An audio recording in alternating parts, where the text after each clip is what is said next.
మొదటి భాగంలో దావీదు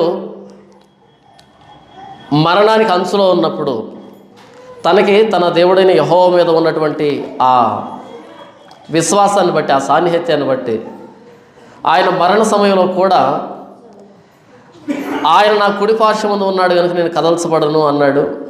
అందువలన నా హృదయం సంతోషిస్తుంది అన్నాడు, నా ఆత్మ హర్షిస్తుంది అన్నాడు, నా శరీరం కూడా సురక్షితంగా నివసిస్తుంది అన్నాడు. ఎందుకని? నా దేవుడు నా పక్షాన ఉన్నాడు, నా దేవుడు నా పక్కన ఉన్నాడు, కాబట్టి నేను భయపడాల్సిన అక్కర్లేదు శత్రువుకి అని తన విశ్వాసాన్ని, తన నిరీక్షణని, తన చెక్కు చెదరినటువంటి ఆ భక్తిని తాను కీర్తన రూపంలో వ్రాస్తూ వచ్చాడు. అయితే దావీదు ఆ కీర్తన వ్రాసేటప్పుడు దేవుడు తనని ఎలా తప్పించాడు, తనకి దేవుడి పట్ల ఎలాంటి విశ్వాసం ఉంది, ఇవన్నీ చెప్తూ వ్రాసాడు కదా కీర్తన. అయితే తాను ఆ కీర్తన వ్రాస్తూ ఉన్నప్పుడు ఒక పదాన్ని ప్రయోగించాడు ఆయన. ఆ పదం ఏంటంటే 10వ వచనంలో, ఎందుకనగా నీవు నా ఆత్మను పాతాళంలో విడిచిపెట్టవు, నీ పరిశుద్ధుని కుళ్ళు పట్టనీయవు అనేటువంటి పదప్రయోగం చేశాడు. వాస్తవానికి అక్కడ నీవు నన్ను మరణానికి అప్పగించవు అని వ్రాసి ఉంటే బాగుండేది. నీవు నన్ను మరణానికి అప్పగించవు, నీవు నన్ను చంపవు, నా శత్రువులు నన్ను గెలవలేరు, ఇలాంటి పదప్రయోగాలు చేసుంటే సరిపోయిండేది. కానీ తాను ఆ కీర్తన వ్రాసేటప్పుడు పరిశుద్ధాత్మ దేవుడు దానినే వేరే పదాలతో వ్రాసేటట్టుగా ప్రేరేపణ ఇచ్చాడు దావీదుకి. నీవు నన్ను చంపు, నాకు ఆ విషయం తెలుసు, నీవు నన్ను శత్రువుల చేతికి అప్పగించవు నాకు తెలుసు, ఇలాంటి పదాలు వ్రాయాలి ఆయన. దానినే ఎలా వ్రాసాడు అంటే, ఎందుకనగా నీవు నా ఆత్మను పాతాళంలో విడిచిపెట్టవు, నీవు నా ఆత్మను పాతాళానికి పంపించవు అని అనటంలే, నీవు నా ఆత్మను పాతాళంలో విడిచిపెట్టవు. విడిచిపెట్టడం అంటే ఆల్రెడీ వెళ్ళిన దాన్ని అలాగే వదిలిపెట్టకుండా మరలా తీసుకుని వస్తావు, అదేనా దాని అర్థం. 16వ అధ్యాయం లేవీకాండంలో ఒక మేకని అరణ్యంలో విడిచిపెట్టాలి అని ఉంది. అరణ్యంలో విడిచిపెట్టడం అంటే అరణ్యంలో వదిలిపెట్టాడు, ఇక తీసుకొని రారు, దాన్ని వదిలిపెట్టేస్తారు, దుష్ట మృగాలు చీల్చి చంపేస్తాయి, దాన్ని మరణానికి అప్పగించేశారని. దావీదు నీవు నా ఆత్మని పాతాళానికి అప్పగించవు అనకుండా నీవు నా ఆత్మను పాతాళంలో విడిచిపెట్టవు అంటే మరలా పాతాళం నుంచి నా ఆత్మను తీసుకొని వస్తావు, పాతాళానికి వెళ్తాను మరలా తీసుకొని వస్తావు అనే పదప్రయోగం చేస్తున్నాడు. రెండవదిగా నీ పరిశుద్ధుని కుళ్ళు పట్టనీయవు, నేను చనిపోను అనేదాన్ని వేరే మాటలతో వర్ణించాడు దావీదు. ఇక్కడ తాను కీర్తన రాస్తున్నప్పుడు పరిశుద్ధాత్మ దేవుడు ఆయన వ్రాస్తున్న విషయాన్ని వేరే పదాలతో వర్ణించేటట్టుగా చేశాడు. అయితే ఆ వర్ణన దావీదుకి సరిపోదు, ఆ వర్ణన దావీదుకి సరిపోదు. ఎవరికి సరిపోతుంది అనంటే ఇంకెవరికో సరిపోతుంది. అది మన ఎంఆర్ఓ ఆఫీస్కి వెళ్తే, మనం భూ తగాదాల విషయం వెళ్తే, నీ సర్వే నెంబర్ తెచ్చి నాకు, నా సర్వే నెంబర్ తెచ్చి నీకు పడేసి ఉంటాడు. ఇలా చాలా గొడవలు ఉంటాయి అక్కడ. వాళ్ళు ఎలా వేశారు తెలియదు కానీ మొత్తానికి నీ సర్వే నెంబర్ నాకు పడింది, నా సర్వే నెంబర్ నీకు పడింది, కానీ భూమి ఏమో నాదే, నేనే అనుభవిస్తున్నా, కానీ నా భూమి నీ సర్వే నెంబర్లో ఉంది, నీది నా సర్వే నెంబర్లో ఉంది. అలా దావీదు కీర్తన రాస్తూ ఉన్నప్పుడు దావీదు జీవితంలో వచ్చిన ఆ పరిస్థితిని గురించి ఆయన వ్రాస్తున్నాడు. నన్ను చంపవు, నాకు తెలుసు ఆ విషయము, వాళ్ళేమో నన్ను చంపాలనుకుంటున్నారు, కానీ నీవు నన్ను చంపవు, నన్ను బ్రతికిస్తావు, నన్ను జీవ మార్గంలో ప్రవేశపెడతావు అని ఆయన వ్రాసుకుంటున్నాడు. కానీ అక్కడ సర్వే నెంబర్ మారిపోయింది. దావీదు కీర్తనలో ఒక సర్వే నెంబరు ఇంకెవరికో వర్తిస్తూ ఉందన్నమాట. ఆయన ఎవరు అంటే ప్రభు అయిన యేసుక్రీస్తు వారు. ఎవరైనా? ప్రభు అయిన యేసుక్రీస్తు వారు. నీవు నా ఆత్మను పాతాళంలో విడిచిపెట్టవు. యేసు ప్రభు సమాధిలోనికి వెళ్ళాడు. ఇక్కడ పాతాళం అంటే సమాధి. యేసు ప్రభు సమాధిలోనికి వెళ్ళాడు. అందరూ అనుకున్నారు అయిపోయింది యేసు ప్రభు చరిత్ర. రాత్రి దొర్లించారు, ముద్ర వేశారు, ఇంకెవరు తీయకండి, ఎందుకని అయిపోయింది. ఇక బ్రతకడు. సమాధిలో పెట్టేశారు, రాయి దొర్లించారు, ముద్ర వేశారు, ఇక తీసేదానికి లేదు, ఇక రాడు బయటకు ఆయన. అయితే 3వ దినాన ఆయన బయటకు వచ్చాడు. 3వ దినాన ఆయన సజీవుడిగా తిరిగి లేచాడు. అంటే యేసుప్రభు ఆత్మ సమాధిలో విడిచిపెట్టబడలే, మరలా బయటకు వచ్చింది. సర్వే నెంబర్ ఎక్కడ పడిందో చూసారా? వాస్తవానికి దావీదు కీర్తన రాస్తున్నాడు పరిశుద్ధాత్మ దేవుని ప్రేరేపణతో, దేవుని స్తుతిస్తూ. అందులో ఆయనకు తెలియకుండా ఇంకో వర్ణన పరిశుద్ధాత్మ దేవుడు రాసేటట్టుగా చేశాడు. ఈ వర్ణన యేసు ప్రభుకి తగిలింది. యేసు ప్రభుకి సరిగ్గా సరిపోతుంది, దావీదుకు సరిపోతుంది. ఎందుకంటే దావీదు సమాధిలోనికి వెళ్ళి సమాధి నుంచి బయటికి రాలే, గుహల్లో తిరుగుతున్నాడు, తప్పించుకొని తిరిగాడు అంతే. నీ పరిశుద్ధుని కుళ్ళు పట్టనీయవు అనే అర్థంతో ఆయన వ్రాసాడు. నీ పరిశుద్ధుని కుళ్ళు పట్టనీయవు. ముందు చనిపోతే కదా కుళ్ళు పట్టేది. చనిపోయాడు యేసు ప్రభు.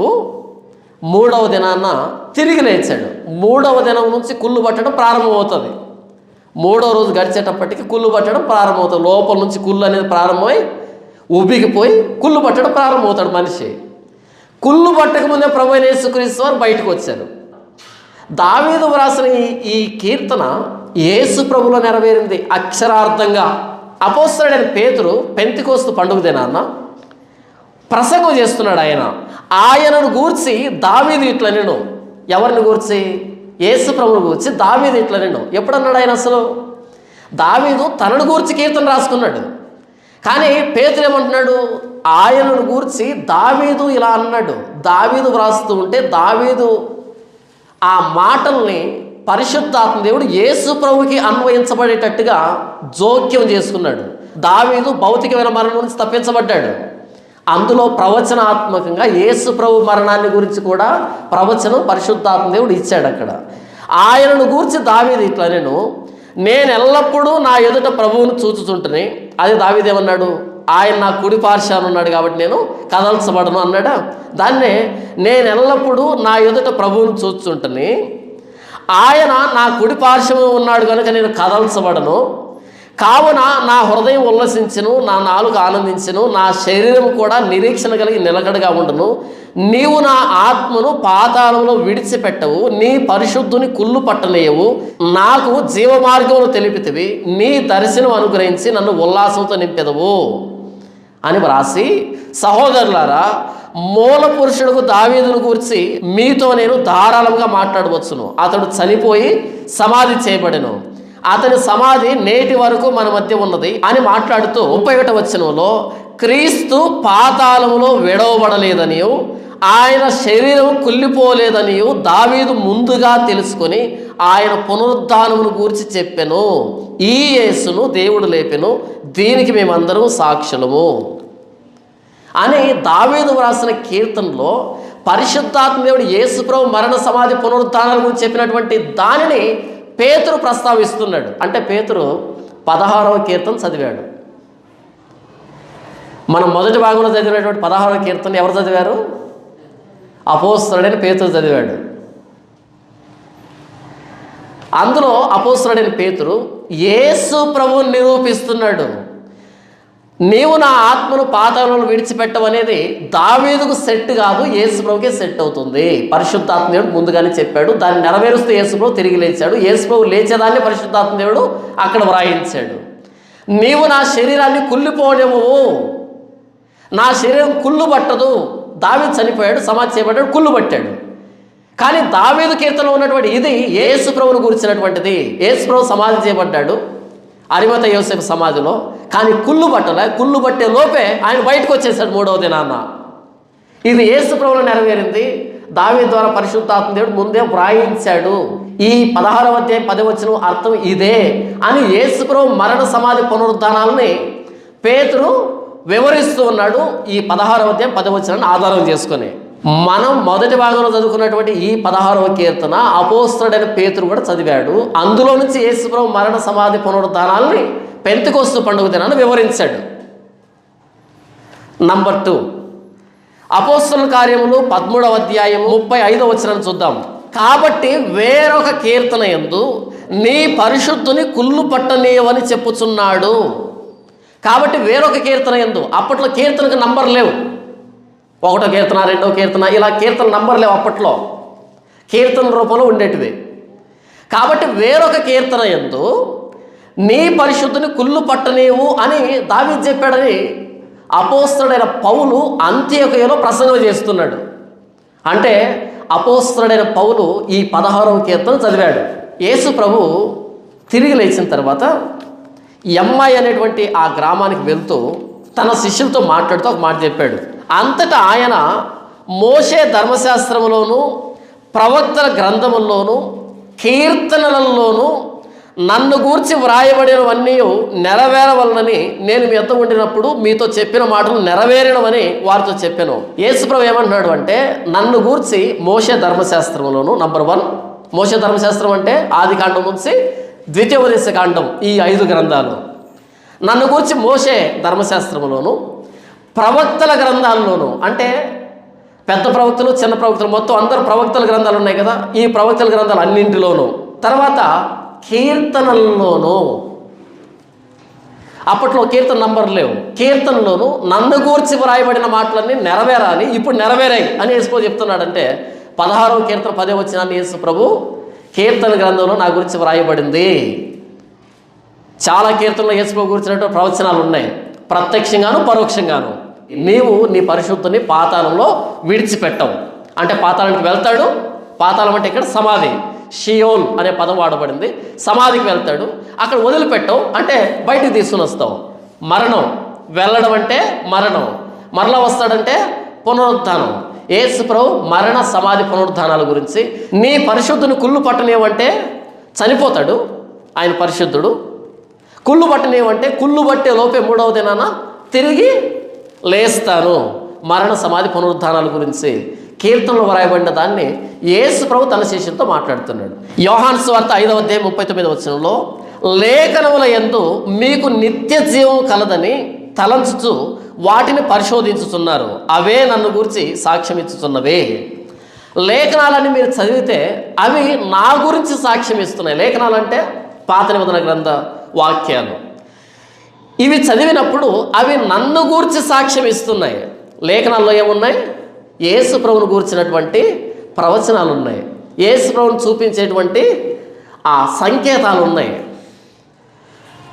ఈ దారిలో మీరు వెళ్తున్నారనుకోండి, ఆ టర్నింగ్లోనికి వెళ్ళగానే ఒక ఐరన్ రాడ్ వస్తుంది, దాని మీద ఒక బోర్డు వస్తుంది, ఆ బోర్డు మీద ఒక కరువు షేప్ వస్తుంది, కరువు షేప్లో యారో మార్క్ వస్తుంది, అంటే ఇలా మీరు వంకరగా వెళ్ళాలి అని. ఇంకొంచెం దూరం వెళ్ళగానే ఒక బోర్డు వస్తుంది, ఆ బోర్డు మీద ఏముంటుంది, ఇలా సన్నగా ఒక దారి ఉంటుంది, ఇక్కడ ఇరుకు దారి ఉంది అని. ఇంకొంచెం దూరం వెళ్ళగానే ఇంకో బోర్డు వస్తుంది, ఇలా లెఫ్ట్ ఉంటుంది, అంటే ఎడమ చేతి వైపు వెళ్ళండి. ఇంకొంచెం దూరం వెళ్ళగానే ఇంకో బోర్డు వస్తుంది, అక్కడ రోడ్డు కొంచెం ఎత్తుగా ఉన్నట్టుగా ఉంటుంది, ఇక్కడ స్పీడ్ బ్రేకర్ ఉంది, కొంచెం స్లోగా వెళ్ళండి అని ఉంటుంది. ఇంకొంచెం దూరం వెళ్ళగానే అక్కడ చిన్నపిల్లలు దాటుతూ ఉన్నట్టుగా ఒక బొమ్మ ఉంటుంది, రోడ్డు దాటుతున్నాయి, ఇక్కడ స్కూల్ ఉంది, చిన్నపిల్లలు తిరుగుతూ ఉంటారు, స్లోగా వెళ్ళండి అని. ఇంకొంచెం దూరం వెళ్ళగానే అక్కడ జంతువులు బొమ్మలు ఉంటాయి, ఇక్కడ జంతువులు ఉండే ప్రదేశం, జాగ్రత్తగా వెళ్ళండి. ఇంకొంచెం దూరం వెళ్ళగానే ఒక బోర్డు ఉంటుంది, దాని మీద బ్రిడ్జ్ ఉంటుంది, ఇక్కడ బ్రిడ్జ్ స్టార్ట్ అవుతుంది, జాగ్రత్తగా వెళ్ళండి. ఇలాంటి సైన్ బోర్డులు ఉంటాయి, కొన్ని గుర్తులతో ఉన్నటువంటి బోర్డులు ఉంటాయి. వాటిని గమనిస్తూ పోతే మనకు ప్రయాణం సుఖంగా క్షేమంగా గమ్యం వెళ్తాం. ఆ సైన్ బోర్డును పట్టించుకోకుండా తొక్కామనుకో ఇంటికి రాము, హాస్పిటల్కి వెళ్తాం, ఇంట్లో వాళ్ళు హాస్పిటల్కి వస్తారు, అక్కడ మార్చిలో మన బాడీని తీసుకొని అంబులెన్స్లో ఇంటికి వస్తారు. సడన్గా కరువు ఉంటుంది, మనకు తెలియదు, రాత్రిపూట నేరుగా వెళ్ళిపోయామనుకో అంతే, రెస్ట్ ఇన్ పీసే. ఆ సైన్ బోర్డులు అన్నవి చాలా ప్రాముఖ్యం. ఆ సైన్ బోర్డులు ఎవరైతే గమనిస్తారో వాళ్ళు ప్రయాణం సుఖంగా చేస్తారు, క్షేమంగా ఇంటికి వస్తారు. అందుకనే లైసెన్స్ ఇచ్చేటప్పుడు ఎల్ఎల్ఆర్ టెస్ట్ ఉంటుంది, అక్కడ ఇవి అడుగుతాడు ఆయన, ఆ ఆర్టీ అడుగుతాడు, ఈ సింబల్ ఏంటి అని అడుగుతాడు, చెప్పాలి ఇది పలానా సింబల్, ఇది పలానా సింబల్ అని. అది చెప్పలేదనుకో రిజెక్ట్ చేస్తాడు, వెళ్ళి నేర్చుకొని రాపో అంటాడు. లేదు నేను బాగా తోలుతానంటే కుదరదు, తోలాలి, ప్లస్ ఆ సిగ్నల్స్ ఏంటో తెలియాలి, అప్పుడే ప్రయాణం క్షేమంగా ఉంటుంది. అలాగే మనం పాత నిబంధన అంతా చదువుతున్నప్పుడు అక్కడక్కడ సైన్ బోర్డ్స్ ఉన్నాయి, చిహ్నాలు ఉన్నాయి. అవన్నీ యేసు ప్రభు వైపు చూపెడుతూ ఉంటాయి. వాటిని గుర్తిస్తూ మనం లేఖనాలు చదివితే అద్భుతంగా ఉంటుంది పాత నిబంధన. ఏ సందర్భం యేసు ప్రభుని ఎలా చూపెడుతుంది అనేది గమనిస్తూ ప్రయాణం చేయాలి బైబిల్ చదివేటప్పుడు. అయితే ప్రస్తుతం పాస్టర్లకి, విశ్వాసులు కాదు, ప్రస్తుతం పాస్టర్లకి 99% మందికి ఆ సైన్ బోర్డులు ఏంటో తెలియదు పాపం. స్టీరింగ్ పట్టుకుంటారు, యాక్సలరేటర్ ఉంటుంది కదా, తొక్కేది ఉంటుంది కదా, స్పీడ్ పెంచేది, దాన్ని తొక్కుతారు అంతే. ఎంత స్పీడ్ పోతారో మొత్తం సైన్ బోర్డులన్నీ గుద్దుకుంటూ పోతారు. వీళ్ళు యాక్సిడెంటే, వీళ్ళ బోధ విన్న వాళ్ళు యాక్సిడెంటే. ఒక కీర్తన చదివేటప్పుడు, ఒక అధ్యాయం చదివేటప్పుడు, ఒక గ్రంథాన్ని చదివేటప్పుడు పాత నిబంధనలో ఒక ప్రవక్తను గురించి ధ్యానించేటప్పుడు ఆ ప్రవక్త యేసు ప్రభు వైపు ఎలా చూపెడుతున్నాడు, ఏ కోణంలో యేసు ప్రభుని ఆవిష్కరిస్తున్నాడు అనేది గమనిస్తూ చదవాలి. అప్పుడే మనకు యేసు ప్రభు వంట పడతాడు, అర్థమవుతాడు. మీరు లేఖనాలు చదివేటప్పుడు లేఖనాలు నన్ను గూర్చి సాక్ష్యం ఇస్తున్నాయి. ప్రతి లేఖను నన్ను చూపెడుతూ ఉంది. ఆ సైన్ బోర్డును సరిగ్గా చదివితే ప్రయాణం సరిగ్గా ఉంటుంది. ఆధ్యాత్మిక ప్రయాణం, ఆత్మీయ ప్రయాణం చాలా బాగుంటుంది. అపోస్తలుడైన పౌలు, అపోస్తలుడైన పేతురు మనం మొదటి భాగంలో చదువుకున్నటువంటి 16వ కీర్తన చదివారు. ఇప్పుడు 16వ కీర్తన మొదటి వచనం చూడండి. మనోళ్ళు ఈ డిసెంబర్ నెల ప్రారంభమవుతుందా? డిసెంబర్ నెల 31వ తారీఖు రాత్రి ఆ 12 గంటలు దాటగానే తెల్లవారుజామునే కార్డులు దింపుకుంటారు. వాటిని ఏమంటారు? వాగ్దానాలను పేరు పెట్టుకున్నారు. చాలామంది నాకు ఫోన్ చేసి అంటారు, అదేంటి దేవుడు వాగ్దానం చేశాడు కదా, వాగ్దానాలు తప్పంటావేంటి అంటున్నారు. అంటే పూర్తిగా వింటారు మనల్ని. దేవుడు వాగ్దానాన్ని తప్పుపట్టడంలే, ఆ వాగ్దానం అనే పేరును పేపర్కి పెట్టావు చూసావా, దాన్ని తప్పుపడుతున్నా. మీకు అర్థం కాలేదు కదా. ఇప్పుడు తిమోతి అన్న పేరును తీసుకొచ్చి మా ఇంట్లో కుక్క పిల్లకి పెట్టాను అనుకో, తిమోతి అన్న వచ్చాడు. తిమోతి అన్న ఎదురుగా తిమోతి చూచు నాన్న అన్నాను అనుకో, ఆ కుక్క పిల్లని. తిమోతి అన్న సంతోషపడతాడా? ఏంటన్నా నన్ను ఎంతగా అవమానిస్తున్నావు అని బాధపడతాడు కదా. తిమోతి అన్న పేరు తిమోతి అన్నకే ఉండాలి. కుక్క పిల్ల కాబట్టి జిమ్మీనో, టిమ్మీనో, కుమ్మీనో ఏదో పెట్టుకోవచ్చు. ఏ పేరు దానికే ఉండాలి, పేరు మార్చకూడదు. విషాన్ని విషం అనాలి, అమృతాన్ని అమృతం అనాలి. చక్కెరని ఉప్పు అనకూడదు, ఉప్పుని చక్కెర అనకూడదు. సాల్ట్ అలాగే ఉంటుంది చూడడానికి, చక్కెర అలాగే ఉంటుంది. మనము వాగ్దానాలని తప్పు పట్టడంలే, ఏది దేవుడిచ్చిన వాగ్దానాలు తప్పు పట్టడంలే. ఆ వచనాలను పేపర్లో రాసుకొని పేపర్లో దింపుకుంటున్నావు చూసావా, ఆ పేపర్కి వాగ్దానం పేరు పెట్టావు చూసావా, దీన్ని తప్పు అంటున్నాం. పేపరు వాగ్దానం కాదు, అది మీ అయ్యగారు తగిలించారు. అక్కడ వాగ్దానాలు ఎక్కడున్నాయి? బైబిల్లో ఉన్నాయి. ఎందుకు ఒకటే దింపుకుంటున్నావు? మొత్తం బైబిల్ ఉంది కానీ దగ్గర.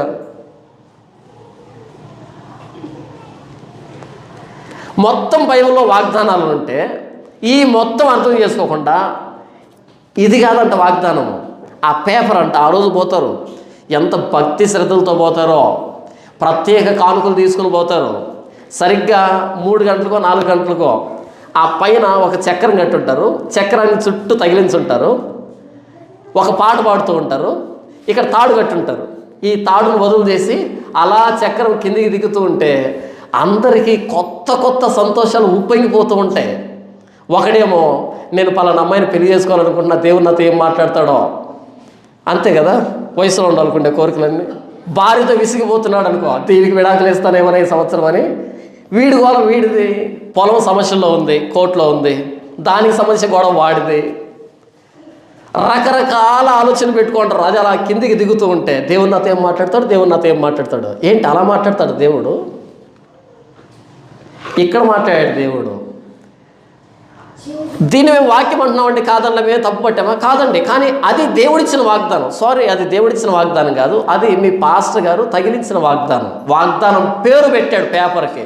నేను అదే అంటున్నా, వ్యక్తి పేరు కుక్కకు పెట్టినప్పుడు ఎంత అసహ్యంగా ఉంటుందో, బైబిల్లో ఉన్న దేవుడు ఆయా వ్యక్తులతో చేసిన వాగ్దానాన్ని పేపర్ మీద వ్రాసి ఒక త్రాగుడుబోతుడికి, ఒక వ్యభిచారికి, ఒక దొంగకి, మోసగాడికి, అబద్ధీకుడికి, చెడిపోయిన వాళ్ళకి వాగ్దానాల రూపంలో పంచిపెట్టడం అన్నది అపచారం, తప్పు, చేయకూడదు అలా. మీరంతా చర్చికి వచ్చారుగా, నువ్వు ఎలా బ్రతుకుతున్నావు నాకు తెలియదు, నువ్వెలా బ్రతుకుతున్నావు నాకు తెలియదు, నువ్వెలా బ్రతుకుతున్నావు నాకు తెలియదు. ఈ డిసెంబర్ 31వ తారీఖు రాత్రి ఇలా కిందికి దించి చించుకోక ఒక వాగ్దానం అంటే ఏమొస్తుంది నీకు? ఉదాహరణకి వ్యభిచారం చేస్తుంది అనుకో అక్క, నిశ్చయముగా నేను నీకు తోడై ఉంటాను అని వచ్చింది అనుకో. ఎందుకు తోడై ఉంటాడు అంటే రాత్రిపూట వెళ్ళేటప్పుడు ఏ పాము తేళ్ళు జేర్లు రాకుండా కాపాడుతాడు, అదే దాని ఉద్దేశం.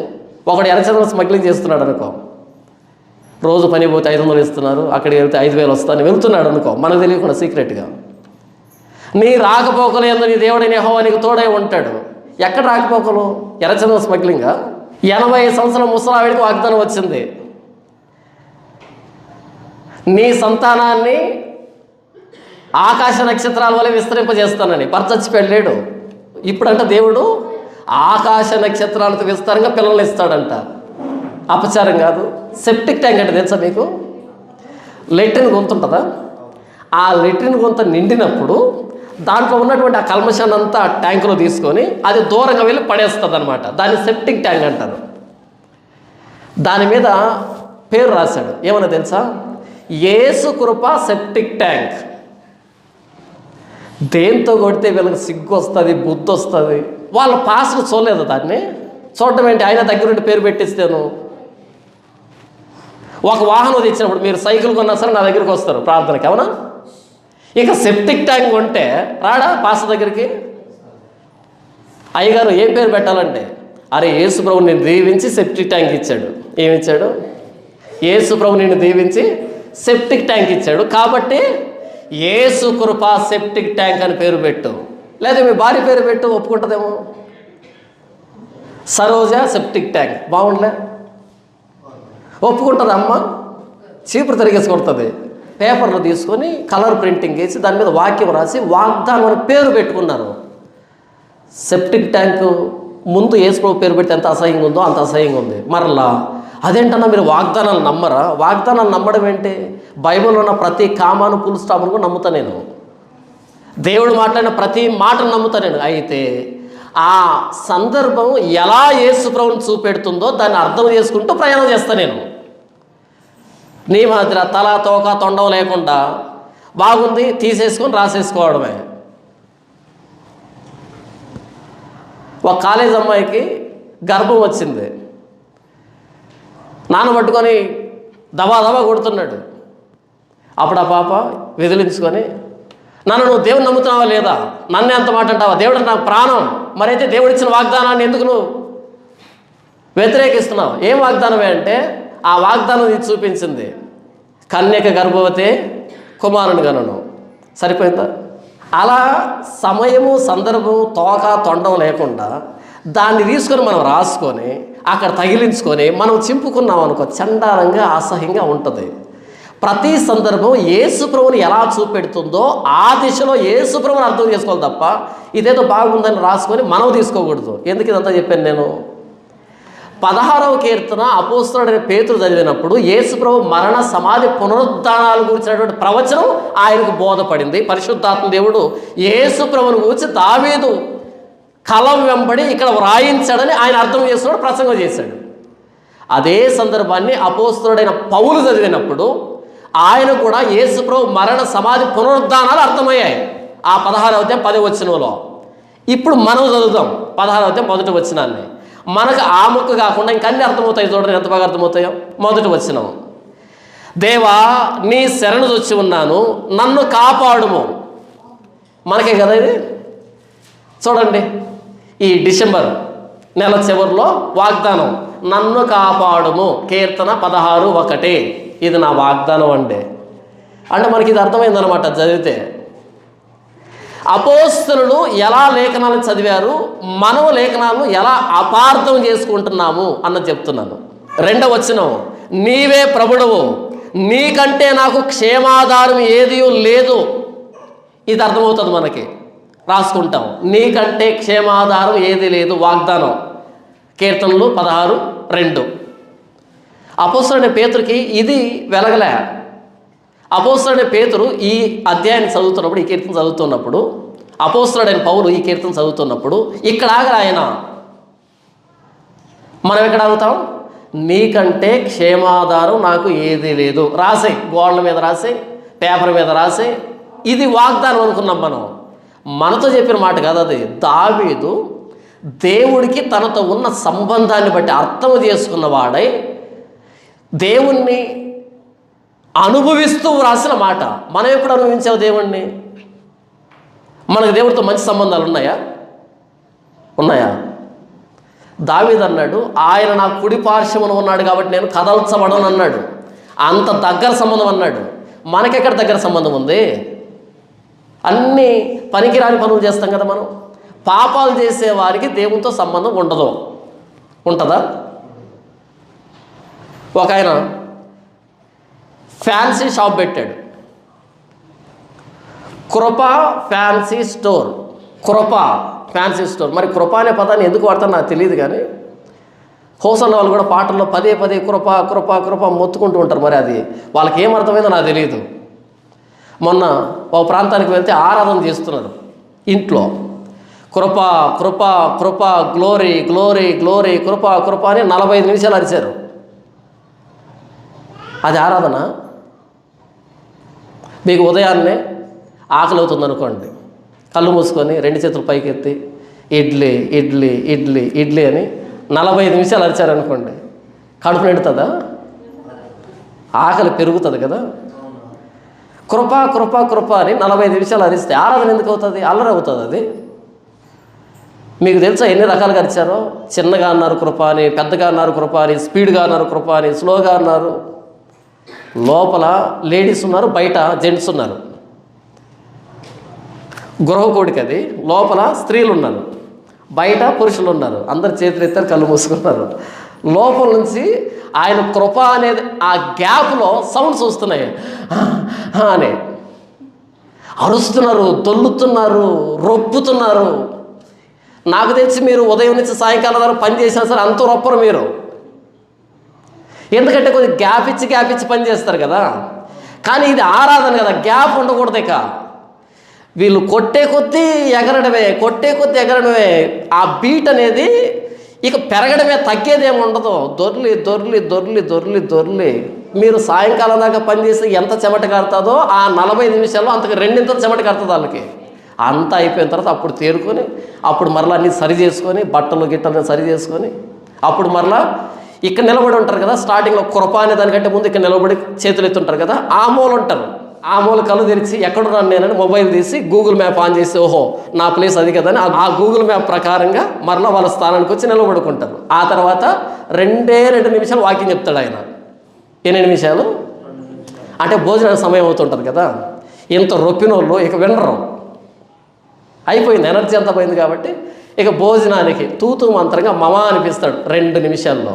అయిపోయిన తర్వాత ఆమె అని చెప్పి అందరూ వెళ్ళి ఇక మటన్ మీద చికెన్ మీద, ఎందుకంటే కృతజ్ఞత కూడికి కదా కాబట్టి మంచి మంచి మొక్కలు ఉంటాయి, దాని మీద పడి కసి తీర్చుకుంటారు అనమాట. ఆరాధన చేసిన కసి తీర్చుకుంటారు.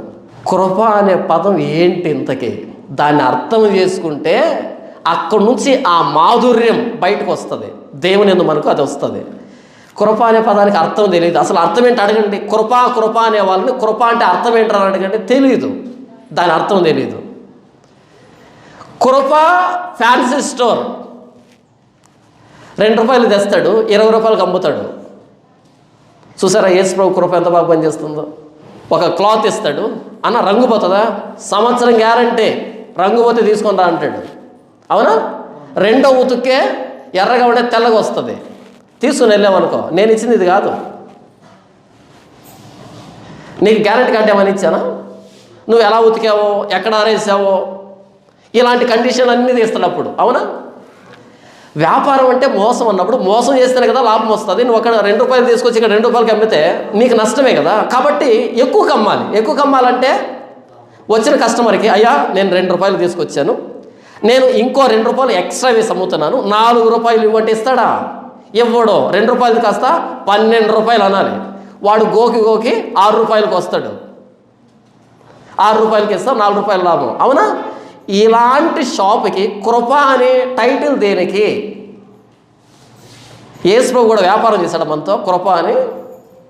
కృప ఫ్యాన్సీ స్టోర్, యేసు కృప సెప్టిక్ ట్యాంక్, కృప వైన్ షాప్ పెట్టే మహానుభావులు కూడా ఉన్నారు. పేర్లు మార్చకూడదు, సందర్భాన్ని మార్చకూడదు. దేవుడు ఎవరితో వాగ్దానం చేశాడు, ఎవరికి ప్రార్థన చేశారు, దాన్ని మనం అర్థం చేస్తున్నప్పుడు ఆ సంబంధం మనకు అర్థమైతే మనకు కూడా అలాంటి సంబంధం వస్తుంది. దావీదు దేవుడితో ఇంతటి సంబంధాన్ని కలిగి ఉన్నాడు కాబట్టి ఇలాంటి స్టేట్మెంట్ చేయగలిగాడు. నీకంటే క్షేమాధారం ఏది లేదనేటువంటి మాట ఆయన అనగలిగాడు అంటే ఆయన దేవుని ఎంతగా ప్రేమించాడు, ఎంతగా అర్థం చేస్తున్నాడు అనేది మనకు అర్థం కావాలి. అది అర్థం చేసుకోకుండా కాగితం మీద రాసుకొని దాన్ని వాగ్దానంలాగా తీసుకొని నువ్వు సారాయి తాగి యాక్సిడెంట్లో పోయి అదేంటి దేవుడు నీకంటే క్షేమాధారం ఏది లేదని వాగ్దానం చేశాడు, కానీ మా ఆయనేమో యాక్సిడెంట్లో పోయాడు. పేతురు కీర్తన 16వ అధ్యాయం చదువుతూ ఉన్నప్పుడు మొదటి వచనంలో ఆగలాయన, రెండవ వచనంలో ఆగలాయన, మొదటి వచనం కానీ రెండవ వచనం కానీ మూడవ వచనం కానీ 4వ వచనం 5వ వచనం ఇవన్నీ కూడా ఏవి కూడా యేసు ప్రభువుకు సంబంధించినవి కావవి. దావీదుకి దేవుడికి మధ్య ఉన్నటువంటి సంబంధాన్ని తెలియజేస్తున్నాయి. దావీదు దేవుని ఎంతగా ప్రేమిస్తున్నాడో తెలియజేస్తున్నాయి. దావీదును దేవుడు ఎన్ని విషయాల్లో రక్షించాడో తెలియజేస్తున్నాయి తప్ప యేసు ప్రభువుని గురించి చెప్పటం లే. మరి యేసు ప్రభు గురించి ఏం చెప్తుంది? 10వ వచనం, ఎందుకనగా నీవు నా ఆత్మను పాతాళంలో విడిచిపెట్టవు, నీ పరిశుద్ధుని కుళ్ళు పట్టనేవు. ఇది యేసు ప్రభువుని గురించినటువంటి సందర్భం అని పేతురికి ఎలా అర్థమైంది, పౌలుకి ఎలా అర్థమైంది? పరిశుద్ధాత్మ దేవుడు అక్కడికి రాగానే పేతురుతో చెప్పాడు, పేతురు ఇది ప్రభు అయిన యేసుక్రీస్తు వారి మరణ సమాధి పునరుద్ధానం గురించి. ఎందుకంటే దావీదు సమాధికి వెళ్ళలే, పాతాళానికి షియోలుకి వెళ్ళలే, ఆయన బ్రతికే ఉన్నాడు. అలా వెళ్ళిన దావీదు మరలా రాలే. ఇది జరిగింది యేసు ప్రభులోనే, ఇది యేసు ప్రభు మరణ సమాధి పునరుద్ధానానికి సంబంధించింది అని పరిశుద్ధాత్మ దేవుడు పేతురికి బయలుపరిస్తే పేతురు పెంతెకోస్తు పండుగ దినాన ప్రసంగం చేశాడు. ఇంతవరకు నేనేం చెప్పాను అంటే బైబిల్ చదివేటప్పుడు ఏ సందర్భం ఎలా యేసు ప్రభు వైపు చూపెడుతుంది అనేది అర్థం చేసుకుంటూ మనం బైబిల్ చదవాలి తప్ప మనకు మేలులు క్షేమాలు ఎక్కడున్నాయని వెతుక్కుంటూ కాదు. దావీదు అంటాడు, నీ కుడి చేతిలో నిత్య సుఖములు కలవు. సుఖాలు ఎక్కడున్నాయి? ఒక పేపర్ మీద సుఖమని రాసుకొని దాన్ని చింపుకుంటే నీకు సుఖం రాదు. ఒక పేపర్ మీద నీకు నేను సుఖాన్ని ఇస్తాననేటువంటి వచనాన్ని రాసుకొని దాన్ని చింపుకుంటే ఆ రోజు రాత్రి నీకు సుఖం రాదు. సుఖం ఎలా వస్తుంది? నీ కుడి చేతిలో నిత్య సుఖాలు ఉన్నాయి అంటే దేవుని దగ్గర సుఖాలు ఉన్నాయి. దేవుడే సుఖం. ఆయన్ని అర్థం చేసుకుంటే సుఖాలు వద్దన్నా వస్తాయి. ఏ సుఖాలు? పాప సుఖాలు కాదు, ఆత్మ సంబంధమైనటువంటి సుఖాలు, క్షేమాలు, భౌతికంగా కూడా. మనకి ఇది అర్థం కాకుండా మంచి మంచి మాటలు ఏరుకుంటున్నాం. ఏరుకోకూడదు. 5వ వచనం చూడండి, యెహోవా నా స్వాస్థ్య భాగము, నా పానీయ భాగము, నీవే నా భాగమును కాపాడుచున్నావు అనేది వచ్చిందనుకు ఎవరికైనా ఈ సంవత్సరం పొలం విషయమై తగాదాలు తీరిపోతాయి అంతేనా అర్థం? మొన్న కక్కొచ్చింది, ఏమ్మా ఎందుకు వచ్చా చర్చికంటే, నాయన మాకు భూమి ఉంది, పొలం ఉంది, మా పక్క పొలం వాళ్ళు మా పొలాన్ని ఆక్రమిస్తున్నారు, కోర్టులో కేసు వేసాం, కేసు నడుస్తుంది, ప్రార్థన చేయండి అని వచ్చింది. ఆవిడ ఖచ్చితంగా డిసెంబర్ 31 నైట్ వస్తుంది. ఆ ఉదయాన్నే నీవే నా భాగమును కాపాడుచున్నావు, కీర్తన 16 5వ వచనం ఉందనుకు అక్కడ. ప్రభువా ఎంత మంచి దేవుడు నాయన, నా బాధను అర్థం చేసుకున్నావు, నా సమస్యను అర్థం చేసుకున్నావు. ఇందుకే కదా నేను చర్చికి వచ్చింది. దేనికి? నా భాగాన్ని కాపాడమని వచ్చాను. నువ్వు కూడా అదే మాట్లాడుతున్నావు. చూసారా దేవుడు ఎంత మాట్లాడే దేవుడు. సారీ, పేపర్ల ద్వారా కదా ఆయన మాట్లాడేది, లేఖనాల ద్వారా. దేవుడంట మాట్లాడే దేవుడంట. ఎలా? వాగ్దానాల ద్వారా. ఆ పేపర్లో వ్రాసుకున్న దాన్ని వాగ్దానం అనరు, అది మీ పాస్టర్ గారు వ్రాసారు. మంచి మంచి మాటలన్నీ వ్రాసి అక్కడ పెడతాడు. అహియా ప్రవక్త ఉన్నాడు, ఆయన యెరోబాము భార్యతో చెప్పాడు, నీవు నీ ఇంటిలో ప్రవేశించక ముందే, గడప మీద నీ కాలు పడక ముందే నీ బిడ్డ చచ్చిపోతాడు అని చెప్పాడు. దాన్ని ఎవరు రాయరు, వాగ్దానం రూపంలో రాస్తారా? అన్ని మంచి మంచి మాటలు ఏరుకుంటున్నాం. మనం ఏరుకోవడానికి రాయబడలేవి, అర్థం చేసుకోవడానికి రాయబడ్డాయి. మొదటి భాగంలో చెప్పాను కదా, దావీదుకి దేవుడి పట్ల ఎంత విశ్వాసం ఉంది, ఎంత సాన్నిహిత్యం ఉందని చెప్పాను. ఇది అర్థం చేసుకున్నప్పుడు మనకు ఒక ఆలోచన వస్తుంది. నేను నా దేవునితో ఉండాలి, నా దేవుణ్ణి సన్నిహితంగా నేను అనుభవించాలి, నా దేవునిలో నాకు కూడా భద్రత కావాలి, క్షేమం కావాలి. నీతిమంతుడికి యెహోవా నామం బలమైన దుర్గం అంట, నేను నీతిమంతుడిగా ఉండాలి అనేటువంటి ఆలోచన, తృష్ణ అది మనకు అబ్బుతుంది. అలా కాకుండా మంచి మంచి మాటలు ఏరుకుంటూ ఉంటే అసలు ఈ కీర్తన మనం వెక్కిరిస్తున్నామని అర్థం. ఈ కీర్తనలో నాకు సంబంధించిన మాటలు లేవు. మరొకసారి చెప్తున్నాను, దావీదు వ్రాసిన ఈ కీర్తన సౌలు నుంచి పారిపోతూ, సౌలు నుంచి మరణాపాయ పరిస్థితి ఉన్నప్పుడు దాని గురించి దేవుడికి మొరపెడుతూ దేవుడు తప్పిస్తాడని తన విశ్వాసాన్ని వెల్లడి చేస్తున్నాడు. ఇది దావీదు కీర్తన, నా కీర్తన కాదు, జాన్ పాల్ కీర్తన కాదు. మరి నా బైబిల్ ఎందుకుంది? నన్ను చదవమని. దావీదులాగే నేను కూడా అలాంటి విశ్వాసం కలిగి ఉండాలని దేవుడు ఈ కీర్తన ద్వారా నాతో మాట్లాడుతాడు తప్ప ఇందులో నేను ఏరుకోవడానికి ఏమీ లేవు. ఇక్కడ దావీదును దేవుడు కదలకుండా అంత స్థిరంగా ఎలా కాపాడాడో నన్ను కూడా కాపాడాడు, భవిష్యత్తులో కాపాడుతాడు. దావీదు కీర్తన చదివి అర్థం చేసుకోవడం ద్వారా నేను దేవుణ్ణి ప్రేమించడం ద్వారా సాధ్యమవుతుంది తప్ప దీన్ని వ్రాసుకొని చించుకోవడం ద్వారా కాదు. క్రైస్తవంలో అమాయకులు తయారయ్యారు.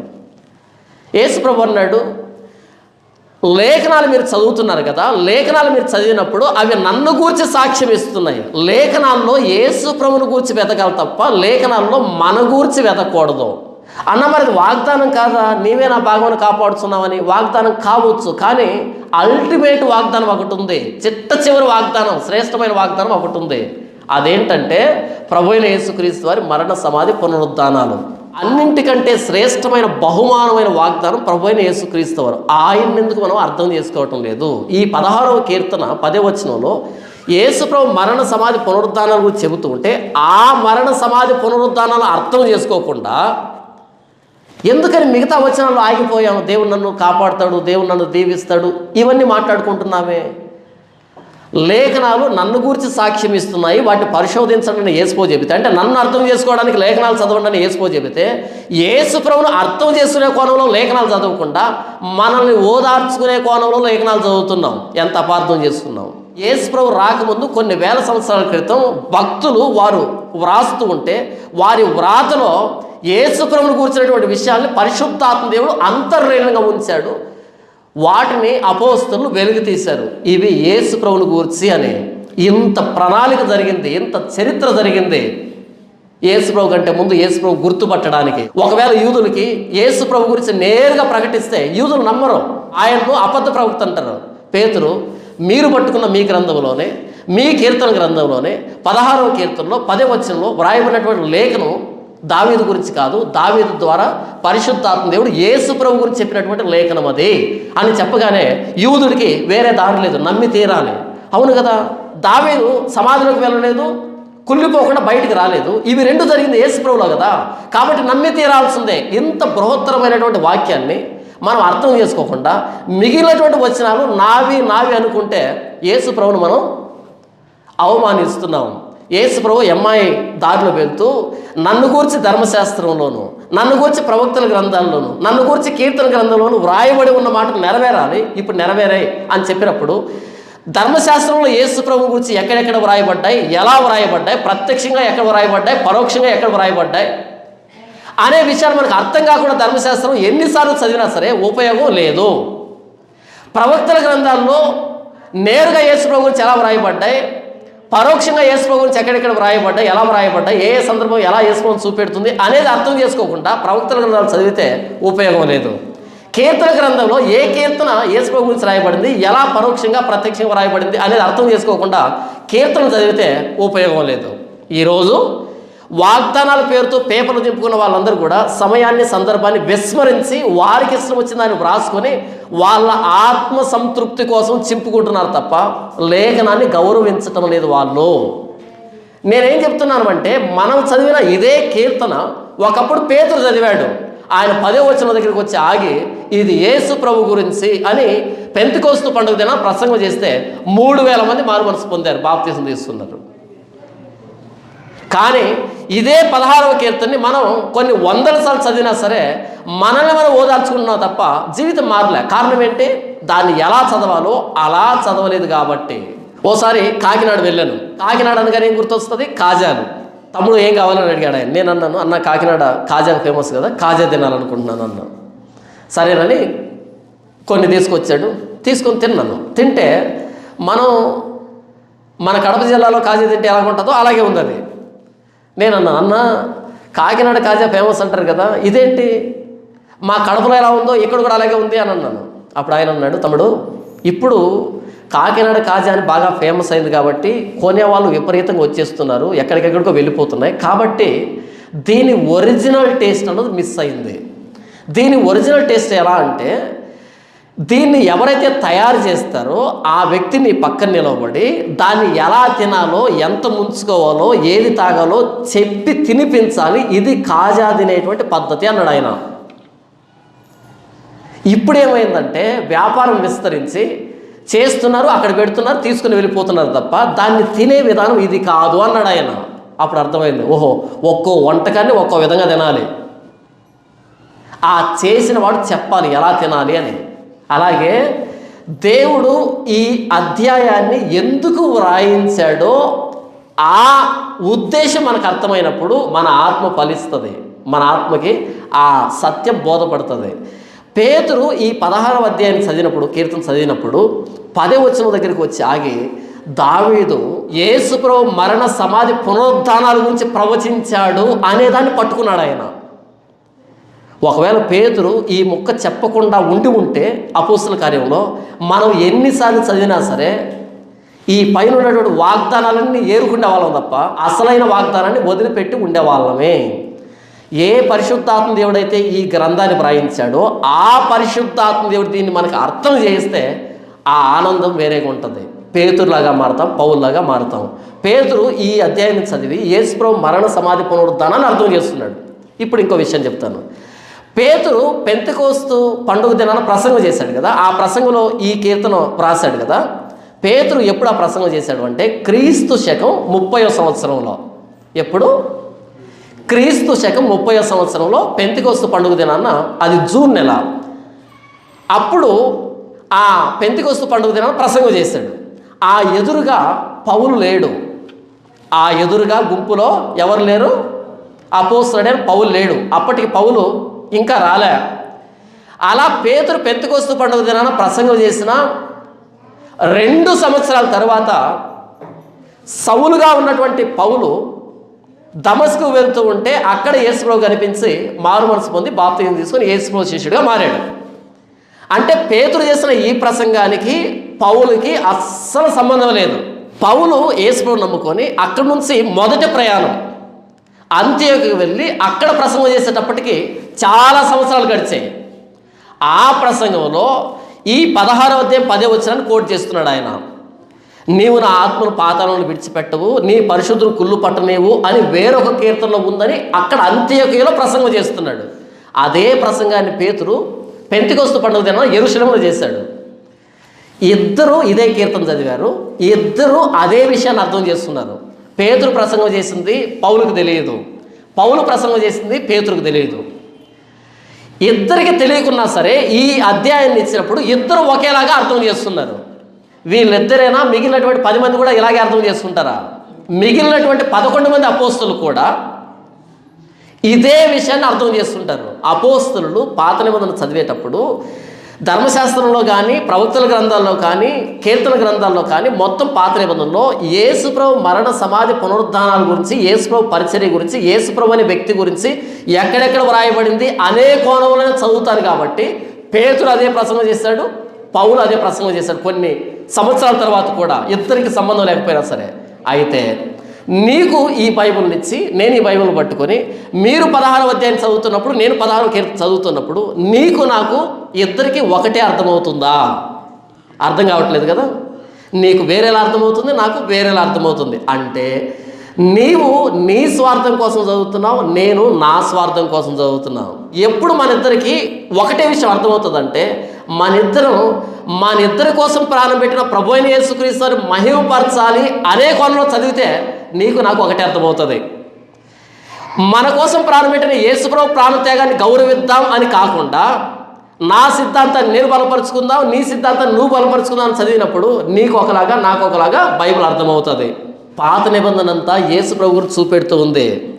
బలులు కానీ, ఆ సంప్రదాయాలు కానీ, ఆచారాలు కానీ, ఆజ్ఞలు కానీ, కట్టడలు కానీ, ఇవన్నీ కూడా యేసు ప్రభు వైపు చూపెడుతూ ఉంటే, ఆ యేసు ప్రభు మనకు ప్రత్యక్షమైతే ఆ యేసు ప్రభును అర్థం చేసుకోకుండా మరలా పాత నిబంధనలో తొంగి చూసి ఆ పాత నిబంధనల సందర్భాన్ని అర్థం చేసుకోకుండా అక్కడున్న వచనాలను ఎత్తుకుని ఏరుకొని మనకు రాసుకుంటున్నామంటే మనం ఏం అర్థం చేస్తున్నాం బైబిల్ నుంచి?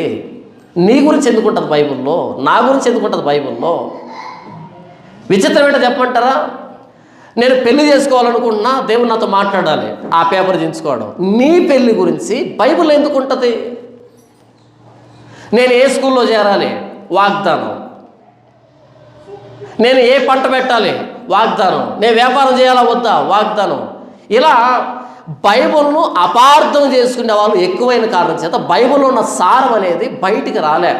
చర్చలు ఉన్నాయి, సభ్యులు ఉన్నారు, కానీ పేతురికి ఈ అధ్యాయాన్ని ఇస్తే ఎలా అర్థం చేస్తున్నాడో పౌలు ఇదే అధ్యాయాన్ని చదివినా అదే అర్థం చేస్తున్నాడు. మిగిలిన 11 మంది అపోస్తులు కూడా అదే అర్థం చేసుకుంటారు. కొరింథీయులకు రాసిన మొదటి పత్రిక 15వ అధ్యాయం 1వ వచనం నుంచి, మరియు సహోదరులారా, నేను మీకు ప్రకటించిన సువార్తను మీకు తెలియపరుచున్నాను, మీరు దాన్ని అంగీకరించతరి దాని మీద నిలిచి ఉన్నారు. మీ విశ్వాసం వ్యర్థమైతేనే కానీ నేను ఏ ఉపదేశ రూపముగా సువార్త మీకు ప్రకటించుతునో ఆ ఉపదేశమును మీరు గట్టిగా పట్టుకుని ఉన్న ఎడల ఆ సువార్త వలననే మీరు రక్షణ పొందువారే ఉందరు. నాకు ఇవ్వబడిన ఉపదేశమును మొదట మీకు అప్పగించుతని, అదేమనగా లేఖనముల ప్రకారం క్రీస్తు మన పాపముల నిమిత్తం. ఎలాగంట? లేఖనాల ప్రకారం. లేఖనాలంటే పాత నిబంధన వాక్యాలు. లేఖనాల ప్రకారంగా యేసు ప్రభు చనిపోయాడు, మృతి పొందాడు, సమాధి చేయబడ్డాడు. లేఖనముల ప్రకారం 3వ దినం లేపబడిను. ఆయన కేఫాకును తర్వాత 12 కనబడిను. అటు పిమ్మట 500 కంటే ఎక్కువైన సహోదరులకు ఒక్క సమయం అందే కనబడిను. వీరిలో అనేకులు ఇప్పటి వరకు నిలిచి ఉన్నారు, కొందరు నిద్రించరి. తరువాత ఆయన యాకోబునకును తర్వాత అపోస్తలులకు అందరికీ కనబడిను. అందరికీ కడపట అకాలమందు పుట్టి ఉన్న నాకును కనబడిను. ఎలాగనగా నేను అపోస్తలులందరిలో తక్కువ వాడును, దేవుని సంఘమును హింసించినందున అపోస్తలుడు అనబడుటకు యోగ్యుడిని కాదు. ఆయనను నేనేమై ఉన్నానో అది దేవుని కృప వలనే అయి ఉన్నాను, మరియు నాకు అనుగ్రహించబడిన ఆయన కృప నిష్ఫలం కాలేదు. కానీ వారందరికంటే నేను ఎక్కువగా ప్రయాసపడినది నేను కాదు, నాకు తోడై ఉన్న దేవుని కృపయే. నేనైననేమి వారైననేమి అలాగుననే మేము ప్రకటించుతున్నాము, అలాగుననే మీరును విశ్వసించుతరే. గమనించండి, అక్కడ నేనైననేమి వారైననేమి అలాగుననే మేము ప్రకటించుతున్నాము. నేనైనా వాళ్ళైనా ప్రకటన మాత్రం ఒక్కటే. ఏంటది? లేఖనాల ప్రకారం యేసుప్రభు చనిపోయాడు, సమాధి చేయబడ్డాడు, లేఖనాల ప్రకారమే తిరిగి లేచాడు. ఆయన చనిపోయిన విధానం కానీ, సమాధి చేయబడిన విధానం కానీ, తిరిగి లేచిన విధానం కానీ ప్రతీదీ కూడా లేఖనాల్లో ప్రత్యక్షంగా పరోక్షంగా వ్రాయబడింది. పేతురు పెంతెకొస్తు పండుగ దినాలు ప్రసంగం చేస్తూ ఉన్నప్పుడు, యేసు ప్రభువును మీరు సిలువెక్కించారు, ఆయన తిరిగి లేచాడు, దేవుడు ఆయన లేపాడు, మరణం ఆయన బంధించి ఉంచుట అసాధ్యం కాబట్టి దేవుడు మరణ వేదన తొలగించి ఆయన తిరిగి లేచాడని ప్రసంగం చేశాడు. పౌలు ఏమని ప్రసంగం చేస్తున్నాడు? లేఖనాల ప్రకారం యేసు ప్రభు మృతి పొందాడు, సమాధి చేయబడ్డాడు, తిరిగి లేచాడు. ఇద్దరి ప్రకటన ఒకటే. సిలువ వేయబడిన యేసు ప్రభువును ప్రకటించారు. కానీ ఈరోజు ఏ యేసు ప్రభు ప్రకటించబడుతున్నాడు? మేలు చేసే యేసు ప్రభు ప్రకటించబడుతున్నాడు. చూసారా, సువార్త మారిపోయింది. బైబిల్ని యేసు ప్రభువును అర్థం చేసుకోవడానికి చదివితే మనకు సత్యం బోధపడుతుంది. బైబిల్ని మన సొంత సిద్ధాంతాలను సమర్థించుకోవడానికి చదివితే సత్యం మనకి ఎప్పటికీ బోధపడదు. యేసు ప్రభువును మనం గణపరచలేము. పేతురు ప్రసంగం చేసిన అదే ప్రసంగం చేశాడు, పౌలు ప్రసంగం చేసిన అదే ప్రసంగం చేశాడు. మీకు నేనేం చెప్తున్నానంటే, ఇంతవరకు పాత నిబంధన మనం చదువుతున్నప్పుడు పాత నిబంధనకి కొత్త నిబంధనకి తేడా మనకు అర్థం కావాలి. పాత నిబంధనలో భౌతికమైన వాగ్దానాలు ఉన్నాయి, శరీర సంబంధమైన వాగ్దానాలు ఉన్నాయి, ఈ లోక సంబంధమైన వాగ్దానాలు ఉన్నాయి, వ్యక్తులకు సంబంధించిన వాగ్దానాలు ఉన్నాయి. కానీ ఈ వాగ్దానాలు అన్నింటిని నెరవేర్పు ప్రభు అయిన యేసుక్రీస్తు వారు. మనం క్రొత్త నిబంధన కింద ఉన్నాం. పాత నిబంధనలో తొంగి చూసినప్పుడు చరిత్ర అర్థం చేసుకోవాలి, ఆయా పరిస్థితులు అర్థం చేసుకోవాలి, ఆయా భక్తుల జీవితాలను అర్థం చేసుకోవాలి, ఆయా భక్తులు ఏ విషయాల్లో దేవుని మెప్పించారు, ఏ విషయంలో దేవుని కష్టపెట్టారో తెలుసుకోవాలి. అలా కొన్ని పాఠాలు నేర్చుకుంటావు తప్ప వాటిని మనకు అన్వయించుకోము. నా పెళ్ళికో, నా చదువుకో, నా ఉద్యోగానికో, నా వ్యాపారానికో అలా అన్వయించుకోను నేను వాటిలో నుంచి యేసు ప్రభు ఎలా చూపించబడుతున్నాడో యేసు ప్రభుని అర్థం చేసుకుంటాము. మనమంతా గతంలో సినిమా థియేటర్కి వెళ్ళిన వాళ్ళమే. సినిమా థియేటర్కి వెళ్తే ముందు వైపు స్క్రీన్ ఉంటుంది, వెనకాల వైపు గోడకి 2-3 రంధ్రాలు ఉంటాయి. ఆ రంధ్రాల్లో నుంచి ఇలా కిరణాలు వచ్చి ఎదురుగా ఉన్న స్క్రీన్ మీద పడితే అక్కడ ఒక బొమ్మ ఉంటుంది, దాన్ని చూస్తాం కదా మనం. అలా మీరు వెనక్కి తిరిగి చూస్తారనుకోండి, మీకేం కనపడవు, అన్నీ కాంతి కిరణాలు కనపడతాయి, ఏమి ఆనందం ఉండదు మీకు. అలా కాంతి కిరణాలు వచ్చి ఆ స్క్రీన్ మీద పడినప్పుడు అక్కడ బొమ్మ కనపడుతుంది, దాన్ని మనం ఆనందిస్తాం కదా. పాత నిబంధనలో ఉన్న ప్రతి లేఖనం ఒక్కో కాంతి కిరణం అయితే ప్రభువైన యేసుక్రీస్తు వారు బొమ్మ. అలా చరిత్రలో యేసుప్రభు కనబడిన తర్వాత, ఆయన శిలువ త్యాగం కనబడిన తర్వాత, ఆయన శిలువ త్యాగం అనే ఆ బొమ్మను చూడకుండా మరలా వెనక్కి తిరిగి ఈ కిరణాలు చూస్తున్నామంటే మనకు అర్థం కాలేదు యేసుప్రభు ఎలా అర్థం చేసుకోవాలో. మొదటి భాగంలో మనం చదివినటువంటి 16వ కీర్తనని అపోస్తలుడైన పేతురు చదివాడు, అపోస్తలుడైన పౌలు చదివారు. కానీ వాళ్ళు అందులో నుంచి యేసుప్రభుని అర్థం చేస్తున్నారు. నీవు నేను పాత నిబంధన చదివేటప్పుడు అపోస్తలులు ఏ కోణంలో బైబిల్ చదివారో ఆ కోణంలో మనం బైబిల్ చదివినప్పుడే మనకు బైబిల్ బోధపడుతుంది. యేసుప్రభు అన్నాడు, లేఖనాలన్నీ నా గురించి సాక్ష్యం ఇస్తున్నాయి, నన్ను గురించి సాక్ష్యం ఇస్తున్నాయి, కాబట్టి వాటిని పరిశోధించేటప్పుడు నన్ను వెతకండి అన్నాడు యేసుప్రభు. ధర్మశాస్త్రంలో కానీ, కీర్తన గ్రంథంలో కానీ, ప్రవక్తల గ్రంథాలు కానీ నా గురించి రాయబడ్డాయని యేసుప్రభు చెప్పాడు. అవి చదువుతున్నప్పుడు యేసుప్రభును గుర్తుపట్టడానికి, యేసుప్రభు గొప్పతనాన్ని తెలుసుకోవడానికి మనం చదవాలి తప్ప యేసుప్రభుని కాకుండా మన సొంత స్వార్థ ప్రయోజనాలని, మన సిద్ధాంతాలని, మన అలవాట్లని, మనకు లాభకరమైన విషయాలను సమర్థించుకోవడానికి బైబిల్ చదివితే చదవకపోవడమే ఉత్తమం. దాని మీద 12వ వచనం చూడండి, క్రీస్తు మృతుల్లోండి లేపబడి ఉన్నాడని ప్రకటించబడుతుండగా మీలో కొందరు మృతుల పునరుద్ధానం లేదని ఎట్లు చెప్పుచున్నారు. యేసుప్రభు మృతుల పునరుద్ధానం జరిగింది, ఆయన తిరిగి లేచాడని చెప్పుతూ ఉండగా ఎవరు చెప్తున్నారు? కేవలం అపోస్తలులేనా? కాదు, లేఖనాలు కూడా చెబుతున్నాయి. మనం 16-10 కీర్తన గ్రంథం చదివాం. యేసుప్రభు తిరిగి లేచాడని చెబుతున్నప్పుడు మీరు దాన్ని నమ్మటం లేదని కొరింథీయులతో అంటున్నాడు. అంటే మనము బైబిల్ చదివి పునరుద్ధానుడైన యేసుప్రభుని కాకుండా భూసంబంధమైన యేసుప్రభుని వెతికితే మన విశ్వాసం నిష్ప్రయోజనం. 19వ వచనంలో ఈ జీవితకాలం మట్టుకే మనము క్రీస్తునందు నిరీక్షించు వారమైన ఎడల మనుషులందరికంటే దౌర్భాగ్యమై ఉందము. ఈరోజు సంఘాల్లో ప్రాస్పరిటీ గాస్పెల్ ప్రీచ్ చేయబడుతుంది. మేలులు, క్షేమాలు, ఆశీర్వాదాలకు సంబంధించినటువంటి యేసుప్రభునే ప్రకటిస్తున్నారు. పేరు మాత్రం యేసుప్రభువే, పేరు మాత్రం చర్చినే, పేరు మాత్రం వాక్యమే, కానీ అర్థం మారిపోయింది. ఎలాగైతే ఒక మనిషి పేరుని కుక్క పిల్లకు పెడితే ఎంత అసహ్యంగా ఉంటుందో, ఈరోజు సువార్త అని పేరు పెట్టారు. అపోస్తులు చెప్పిన సువార్త కాకుండా వీరికి లాభం వచ్చే సువార్త చెప్తున్నారు. యేసుప్రభుని ప్రకటిస్తున్నామంటున్నారు, కానీ బైబిల్లో ప్రకటించమని యేసుప్రభు కాకుండా ఈ జీవితకాలం మట్టుకే మేలు చేసే యేసుప్రభుని ప్రకటిస్తున్నారు. చర్చ్ అని పేరు పెట్టారు, కానీ అపోస్తులు సంఘం అంటే ఏంటో చెప్పారు కదా, అది కాకుండా వీళ్ళు సొంత భావాలు చెప్తున్నారు, అర్థాలు చెప్తున్నారు. మనం చదివిన 16వ కీర్తననే పేతురు చదివాడు, మనం చదివిన 16వ కీర్తననే పౌలు చదివాడు. వాళ్ళిద్దరికి ఒకేలాగా అర్థమైంది, కానీ మనకు మాత్రం ఒక్కొక్కరికి ఒక్కోలా అర్థమవుతున్నాయి. కారణం ఏంటంటే మనం మన స్వార్థం కోసం బైబిల్ చదువుతున్నాం, వాళ్ళు ప్రభువైన యేసుక్రీస్తు వారిని మహింపరచడానికి బైబిల్ చదివారు కాబట్టి వాళ్ళకి ఒకేలాగా అర్థమైంది. మీరు మ్రానున విరేలాడ వేసి సంహరించిన యేసును మన పితరుల దేవుడు లేపెను. ఇశ్రాయేలునకు మారు మనసును పాప క్షమాపణను దయచేయుటకై దేవుడు ఆయనను అధిపతిని గాను రక్షకుని గాను తన దక్షిణ హస్త బలం చేత హెచ్చించి ఉన్నాడు. మేమును దేవుడు తనకు విధేయులైన వారికి అనుగ్రహించిన పరిశుద్ధాత్మయు ఈ సంగతులకు సాక్షులమై ఉన్నామని చెప్పారే. యేసుప్రభు చనిపోయాడు, సమాజం తిరిగి లేచాడు, దీనికి మేమును పరిశుద్ధాత్మయు సాక్షులమే అని చెప్పారు. పరిశుద్ధాత్మ దేవుడు దేనికి సాక్షి అంట? ప్రభువైన యేసుక్రీస్తు వారి మరణ, సమాధి, పునరుద్ధానాలకి సాక్షి. ఎలా సాక్షి? పేతురు కీర్తన గ్రంథం చదువుతున్నప్పుడు 10వ వచనానికి రాగానే, పేతురు ఆగు, ఈ వచనాన్ని ఆలోచించు. దావీదు పాతాళానికి వెళ్ళలేదు, దావీదు శరీరం కుళ్ళిపోకుండా మరలా తిరిగి బ్రతకలేదు. దావీదు చనిపోయాడు, కుళ్ళిపోయాడు, కానీ నీ పరిశుద్ధుని కుళ్ళు పట్టనీవు అని దావీదు వ్రాసాడు కదా, అది దావీదు గురించి అయితే కాదు, ఇంకెవరి గురించి? అది వ్రాసింది ప్రభువైన యేసుక్రీస్తు వారి మరణ, సమాధి, పునరుద్ధానాల గురించి అని పేతురుకి అర్థం చేయించాడు. అలా పేతురుతో పాటు సాక్ష్యం ఇస్తున్నాడు పరిశుద్ధాత్మ దేవుడు. పరిశుద్ధాత్మ దేవుడు వస్తే కిందపడి దొర్లం. ఇప్పటికీ నేను కొన్ని వందల సార్లు ఇదే మాట చెప్పుకుంటాను, కానీ చాలామందికి అర్థం కావటం లేదు. ఎందుకు అర్థం కాలేదంటే రాతి నేలలు అన్ని రాతి నేలలు, లోపలికి ఇంకదు వాక్యం. రాతి మీద నీళ్లు పడితే లోపలికి వెళ్తాయా? ఎన్ని పడినా దొరలాల్సి ఉందే. అలాగే కొన్ని వందల సార్లు చెప్తున్నాను నేను, పరిశుద్ధాత్మ దేవుడు యేసు ప్రభువును మహింపరుస్తాడు, యేసు ప్రభువును అర్థం చేయిస్తాడు, సర్వసత్యంలోనికి నడిపిస్తాడు. యేసు ప్రభు చెప్పిన ప్రతి మాట మనకు అర్థమయ్యేటట్టుగా చేస్తాడు, లేఖనంలో ప్రతి సత్యం మనకు బోధపడేటట్టుగా చేస్తాడు.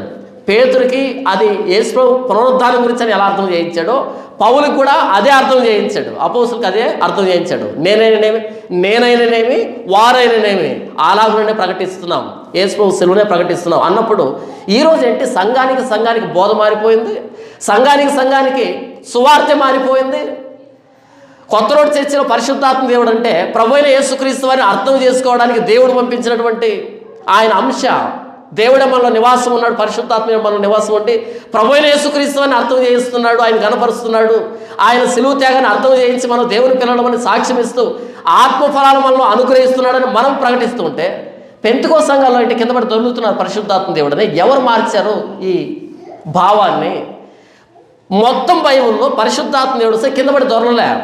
యేసు ప్రభు మీద పరిశుద్ధాత్మ దేవుడు పావురాకారంలో వస్తే ఆయన కింద పడి దొరలేడా? దొరలేదే. అపోస్తులు దొరలేరా? దొరలేదే. కేకలు వేయలేదే. నేనేం చెప్తున్నాను అంటే, లేఖనాల్లో యేసు ప్రభు నిగూఢంగా ఉన్నాడు పాత నిబంధనలో. పరిశుద్ధాత్మ దేవుని సహాయంతో చదివితే పరిశుద్ధాత్మ దేవుడు అక్కడ మనకు గ్రహింపిస్తాడు. ఇది యేసు ప్రభుని గురించినటువంటి సందర్భం, ఇలా యేసు ప్రభుని ఈ సందర్భం మహింపరుస్తుంది, చూపెడుతూ ఉంది అని మనకు అర్థం చేయిస్తాడు. మనం బైబిల్ చదివేటప్పుడు పరిశుద్ధాత్మ దేవుని సహాయంతో ప్రభు అయిన యేసుక్రీస్తు వారిని అర్థం చేసుకోవడానికి చదవాలి తప్ప మన అవసరాలు ఇందులో వెదకడానికి కాదు. నాకు పెళ్ళి కావాలి, నాకు పిల్లలు కావాలి, నాకు అది కావాలి, నాకు ఇది కావాలి, దేవుడు నాతో ఏం మాట్లాడతాడు, అలా బైబిల్ చదవకూడదు.